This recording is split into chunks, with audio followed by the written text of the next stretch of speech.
Welcome back to Who Can You Trust? Uh, Now I'm going to show you a little bit of a show that we did earlier this year on Haley Hoblet, and her motivation for setting up this whole scam.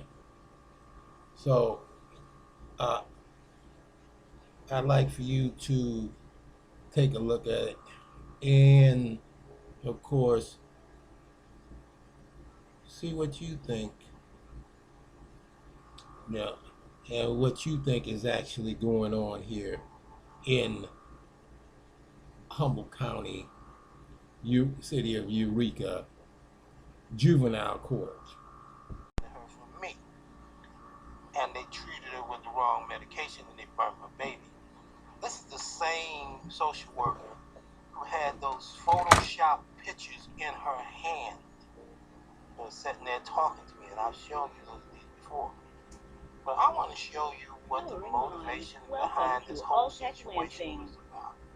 Because nobody wants to say, and nobody said a word.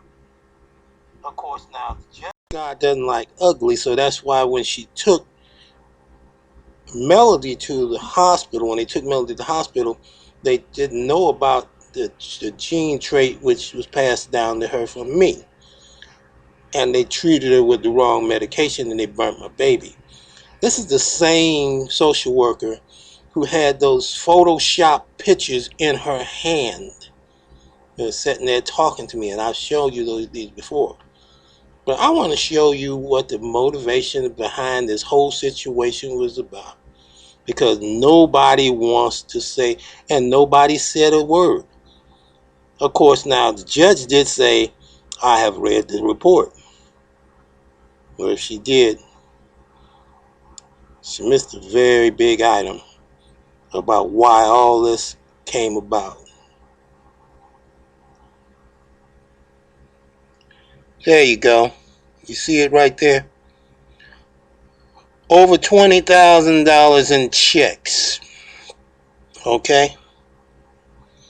When they ran into that hotel room with Love and the baby, they found over $20,000 in checks and cash.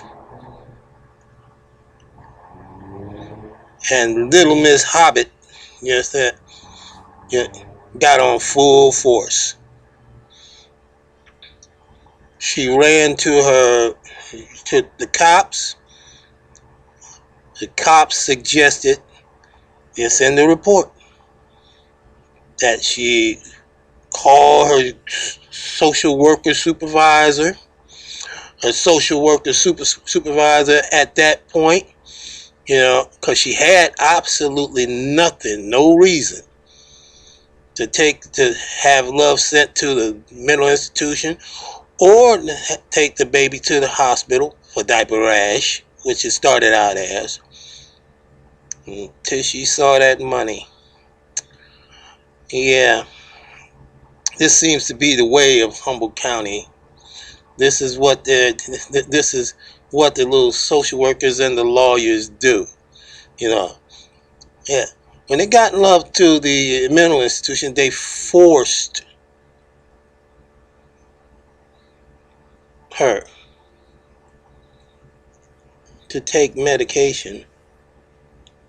We see here they gave her, let me get my finger out the way, hold it, Ativan,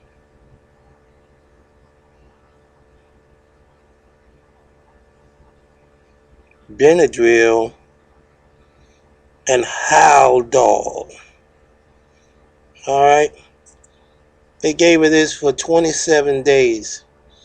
As far as I'm concerned, so I know that the long-acting effect of uh, psychotropic drugs like Haldol and Ativan, I don't know what it is. Yeah, but I know I've heard Haldol before. It can last for years. And they got 27 of those doses in the Love.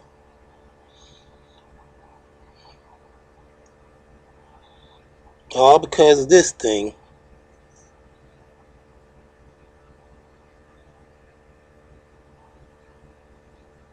was trying to steal.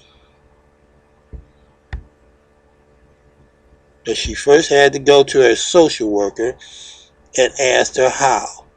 It was the social worker and the cop that conspired with her and told her, you have to do this, you have to take to the hospital, get them to conspire. Like I said, God don't like ugly. That's why they uh, had him hurt the baby, so that wouldn't be, they couldn't keep that under wraps, you know. And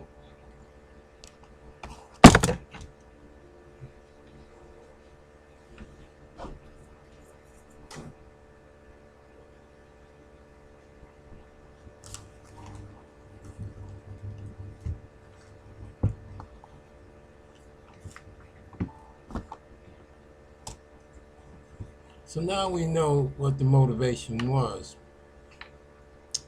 as the motivation usually is: money. Love told me that this woman went to her and tried to get her to sign power of attorney over for the money to her, not to the state or not to anybody else, to her.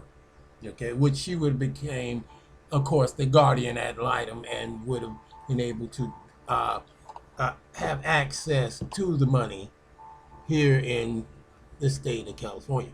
Now, next, I want you to see a case that's almost exactly similar to it. It's been decided here in the Ninth Circuit.